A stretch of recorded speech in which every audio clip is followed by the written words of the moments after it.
I think we all can agree that there's a dearth of masculinity in the black community at this time. I think we all can agree that the lessons of masculinity were not passed down to men of the past few generations. I think that that's something that's just commonly understood. And golly, man, it makes me look back into my childhood. And, when I look around, there are not a lot of other black men who see things from the way I see things. And I have to ask myself, well, how was my perspective and how was my worldview forged? And it had a lot to do with the fact that I wasn't raised by black women per se. Um, I had a black mother, I had a black grandmother, I had a slew of black aunties. But for the most part, from about the age of when I could remember, um, till about 10 or 11 years old, I spent my time with my father. And there was no respite. If you had an issue, you just had an issue.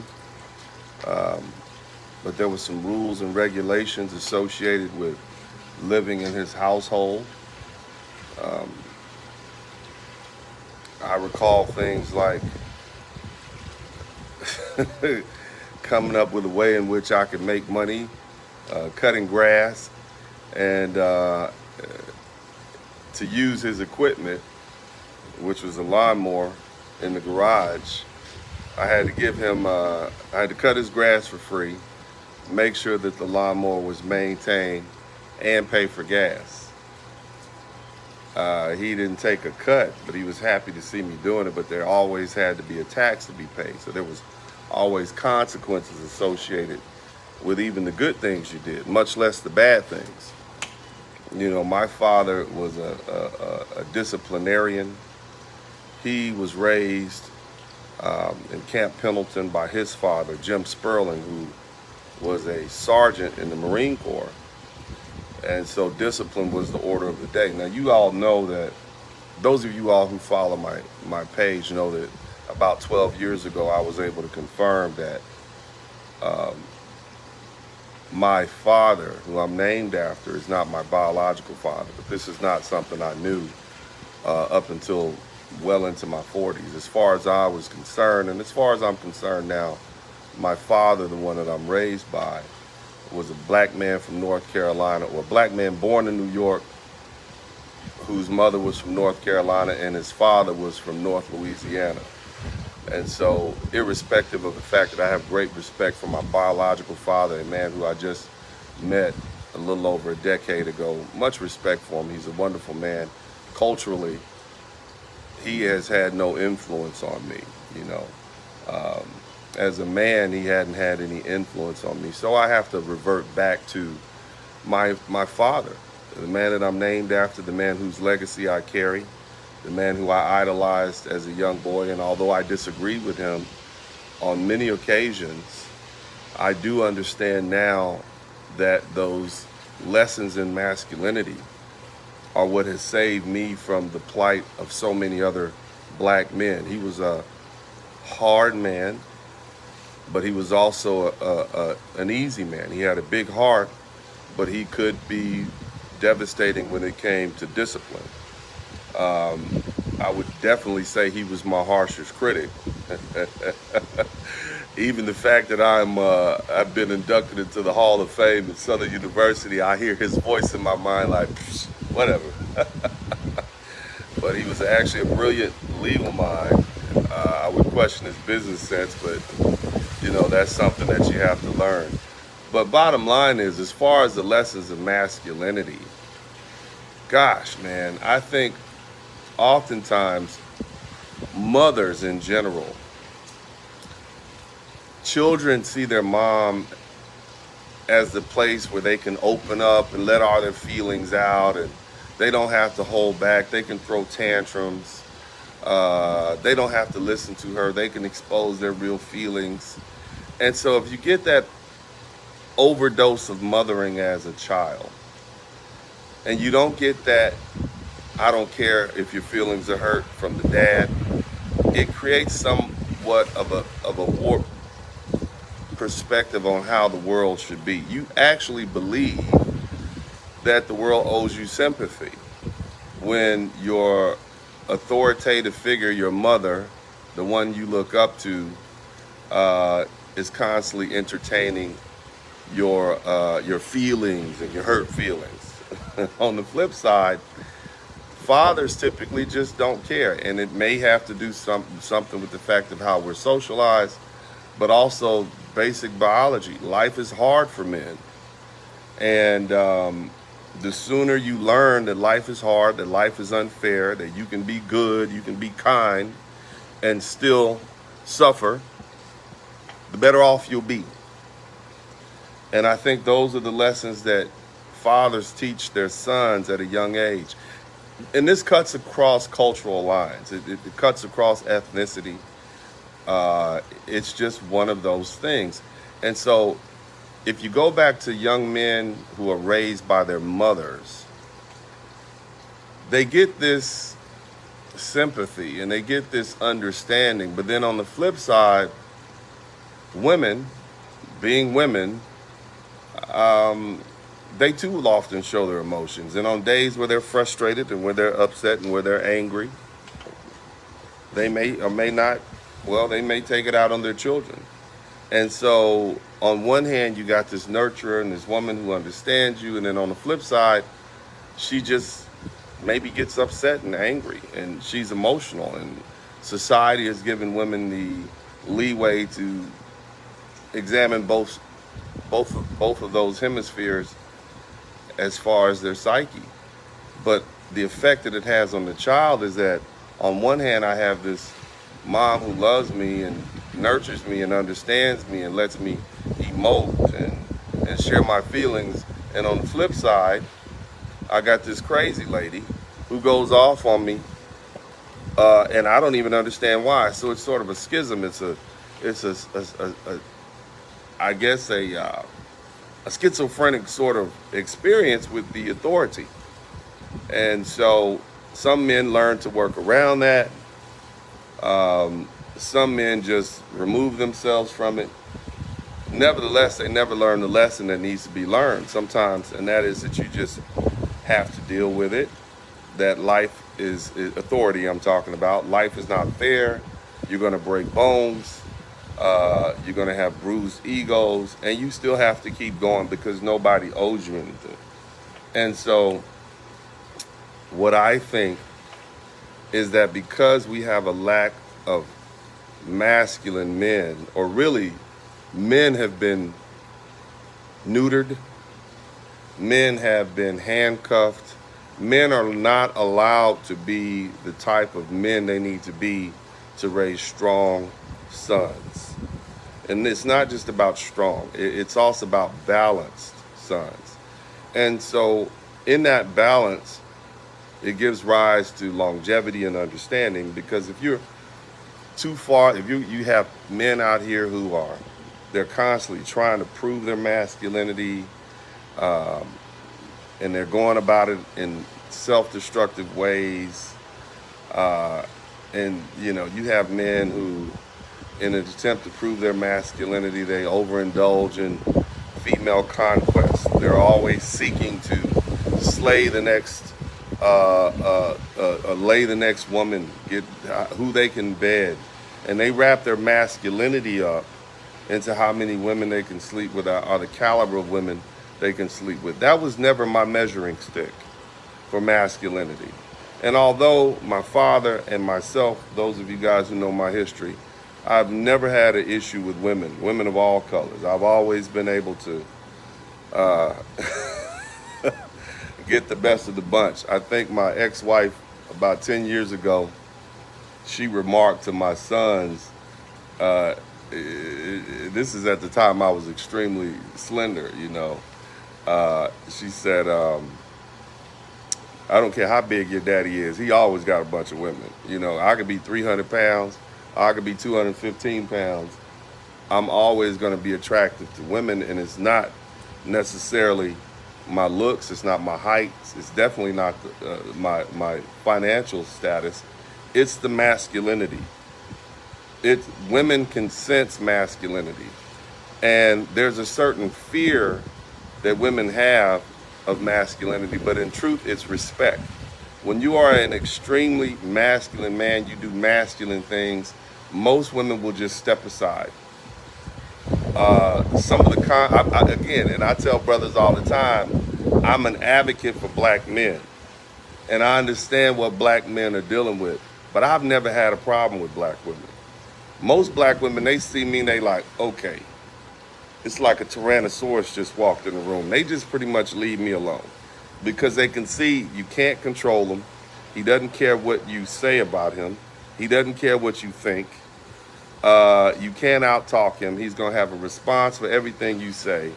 And he's going to have a response to you saying you think you know everything. And it's probably not going to make them feel any better. So I've never even had a problem with the most masculine of black women. And that's saying something. And that's why, you know, it has a lot to do with the fact of my upbringing. You see, women just know how to, as some men, they just step out of the way. But I do empathize with my young and older black brothers because, you know, you haven't had that training. And part of it is this. And I'm not out here preaching this alpha. I don't preach that. You know, I believe in setting boundaries for people, reasserting those boundaries, and giving people a hard reality check when they violate your boundaries. And I think all the women in my life, black, white, Hispanic, whether we work together, whether we know each other on a romantic relationship, they all recognize that I will assert my boundaries. And a lot of black men won't go to that extreme because of that loving feeling and that nurturing feeling that you seek from your mothers. You see, because that's all you knew, because that's all you had, you typically don't want to offend the feminine counterpart. Me, I don't care. You say something to me, you might get sued.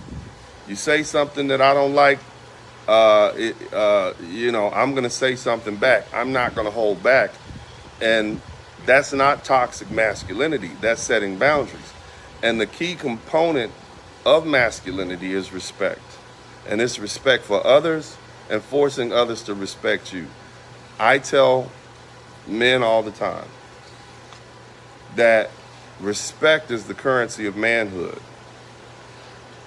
In other words, the more respect you garner from people in general and men in specifically, that determines your status. It's not how much money you have. Money's important, finance is important, but if I put you in a room and it's just you and I in that room, and everybody in that room gravitates to me, then it doesn't really, you're almost invisible. And irrespective of how much money they may come to you because you have, you know, you have the money, you have the resources, but it's not because of pure masculinity. And again, I don't preach that alpha stuff. I don't like the terms alpha, beta. I don't like it. I understand where people are going with. I'm just asking you all to recognize that there are certain masculine traits that cannot be bought. They cannot be artificially manufactured. It's how you carry yourself, and how you carry yourself is going to determine the respect level you get. You have to be willing to check people, and you have to be willing to put it on the line to make sure you maintain respect. Because without respect, without boundaries, people will take advantage of you. I am generally, I hate to say this, but for the most part, I'm a really nice guy. I'm a really jovial fella. I get along with people pretty well. You know, I'm not necessarily, you know, I can be friendly, but I can also be who I need to be to make sure that my boundaries are established. And that's something that I learned growing up in a masculine dominated household, a man's home. watching my father and how he interacted. Now, he was a little bit of a smooth fella, dressed nice. One of them old brothers from back in the day that used to wear the clean looking suits, everything always, shirts pressed, everything properly manicured. But he was a tough guy. You see, he was only about 5'11", 180 pounds. At his heaviest, he might have been 202, but for the most part, he was about 170 pounds. But he was a tough guy, mentally, physically. And I had great respect for him. Although we disagreed, which is normal for fathers and sons, the father has to pick up the mantle, the son has to pick up the mantle and carry it further. But for the most part, I believe that, but for that upbringing and but for how he carried himself and how he forced the other men in the house to behave themselves, I wouldn't be who I am. And it's the reason that my perspective of the world is fundamentally different than the typical modern day black man who was raised by their mom. Now, that doesn't mean that there aren't any other brothers out there who see the way I do, but I think that we are a minority. And maybe before 1955, there were more black men like me, and more black men like many of the brothers out here who understand where I'm coming from.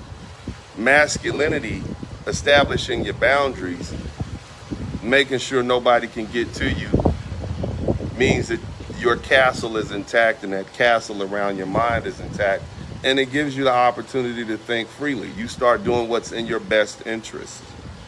Your judgment is not clouded by feelings of trying to please people that you shouldn't, that you don't have to. You're not thinking with your mother's brain. The first thing you do when you get $1 million settlement is not go out and buy your mama a house.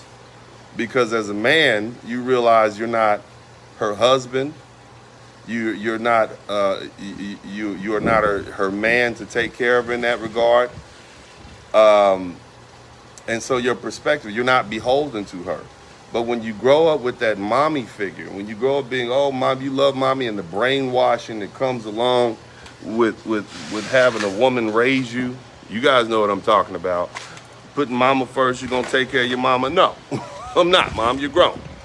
And a lot of that has to do with the fact that I wasn't raised by my mom. I love mom, I love my grandma, but at the end of the day, you ladies need a husband, you see? And I'm not it. And, I was raised as a conqueror. I was raised to believe that the world is mine for the taking. Not that I'm a victim, not that the world owes me something. The world doesn't, the only thing the world owes you is a swift kick in the ass to get you going. And so these are the things that I learned growing up in a man's household. And there was nothing you can do to stop it. You see, this is just the reality. Everybody was treated equally as harshly. Now, don't get me wrong, there were some good times, going to the gym, working out, wrestling with my dad. Even in situations where I would get in a fight. I remember I was 10 years old, I had a fight with a 14-year-old and a 17-year-old. And man, I got beat down. I told my dad about it. It's like, all right, do better next time. That was it. Whereas, what do you do about that? Right? Nothing. That's part of life. Whereas you can imagine what a mom would do. She'd probably be all in somebody's face and hemming and hawing and explaining what you bet not do, you see? But as a man, once you realize you're out here on your own, nobody's coming to save you.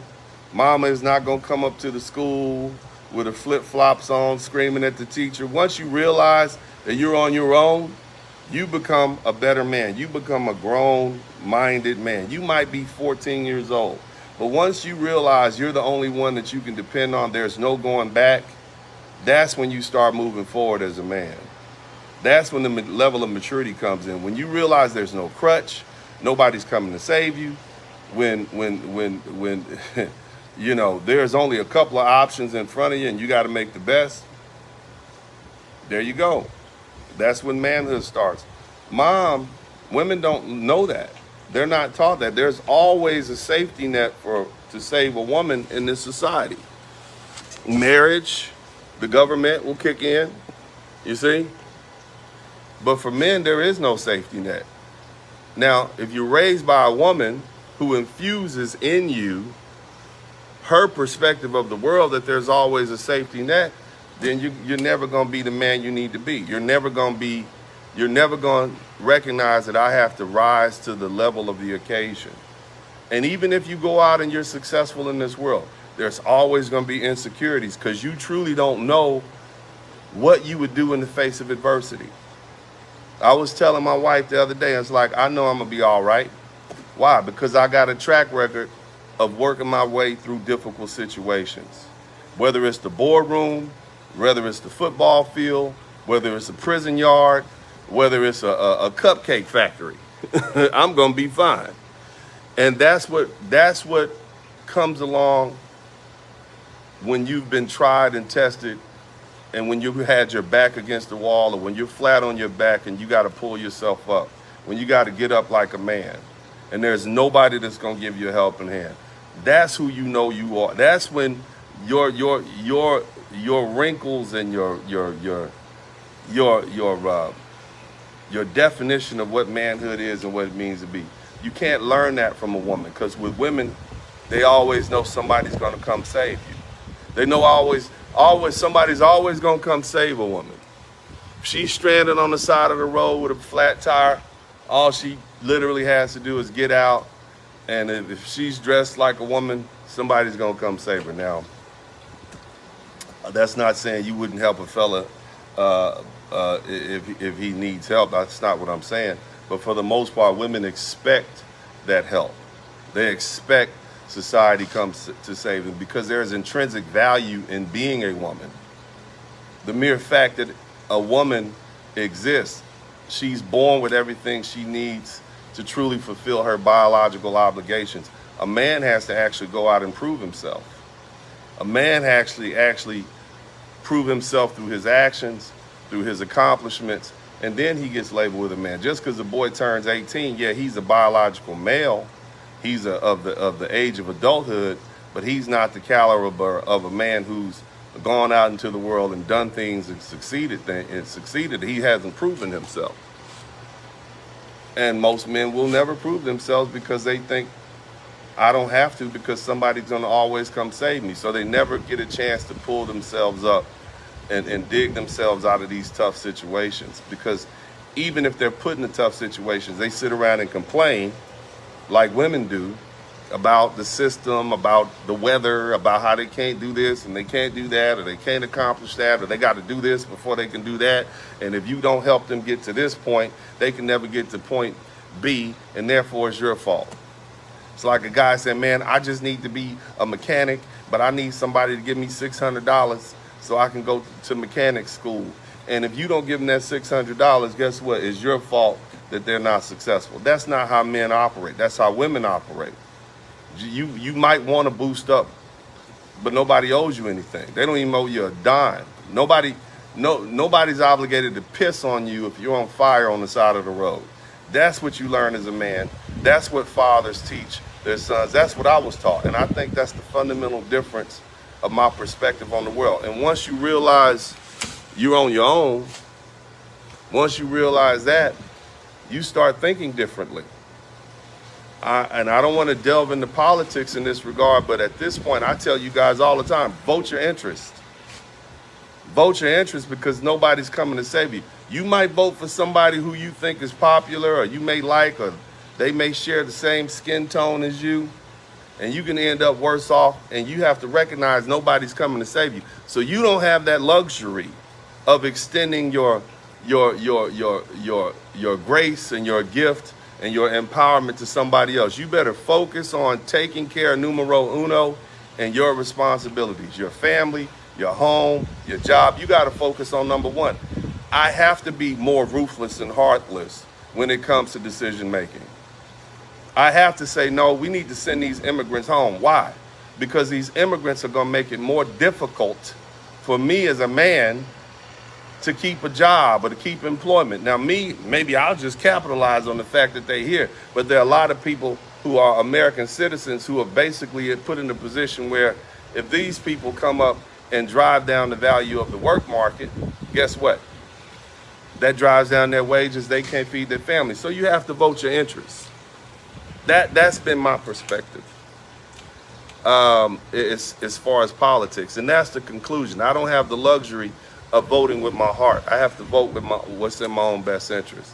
And the same thing goes for everything else in life.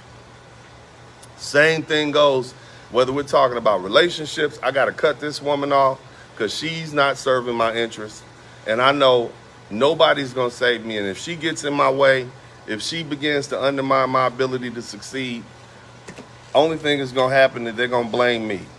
You get married to somebody, you have a relationship with somebody, and it fails, it's your fault as a man, even though this woman could have been a horrible human being. They're going to blame you because you're the man. And once you realize that nobody's coming to save you, once you realize you're going to carry all the fault, oh well, let me just start making the best decisions and strip away the emotions. Again, women in this culture and many other cultures, somebody's going to give them a break. The government, a marriage, family, nobody's going to have a whole bunch of homeless women hanging out in the street. Other women aren't going to do that because these women, when they are vulnerable like that, there are men out there who will prey upon them. And yeah, that's a horrible thing. But these women are concerned about the fact that the only thing they truly have to offer, which is their reproductive ability, sex, their ability to cook and clean, now it's going to go for dirt cheap because you got women right out here under the bridge. One of these guys can come pick up and say, yeah, I'm going to get this old wife out of here and get this new wife in here. And yeah, she might be dirt poor, but you know what? She's come cheaper. She's younger, blah, blah, blah. So it drives down the value of the things women. So it even behooves women to make sure that other women have a hand up. But I'm going to continue this conversation. But for you guys out there who are dads, man, look, you got to push your sons. Even your daughters, I would imagine, you have to teach them responsibility. You have to teach them consequences. You have to teach your daughters to respect real men, strong men, not call them toxic, not trying to stop them from doing the same things that we've needed men to do for the past 10,000 years. Stop undermining masculinity. And give a big shout out to all the fathers, the great fathers who raised you to be hard men. You may not agree with dad. You may not appreciate what granddad was doing at the time, but hopefully as you get older, you'll recognize that you're the reason who you are now, especially if you're a successful man and you're confident and you understand how life goes and you see the world with clarity, and you'll recognize and appreciate what those men did. So this is Uncle D. I appreciate y'all. Shout out to everybody in the chat room, man. I'll be back in the backyard again soon. I like just dropping these notes out here, man. In the backyard is very serene. And either way, God bless y'all. Love y'all. It's Uncle D.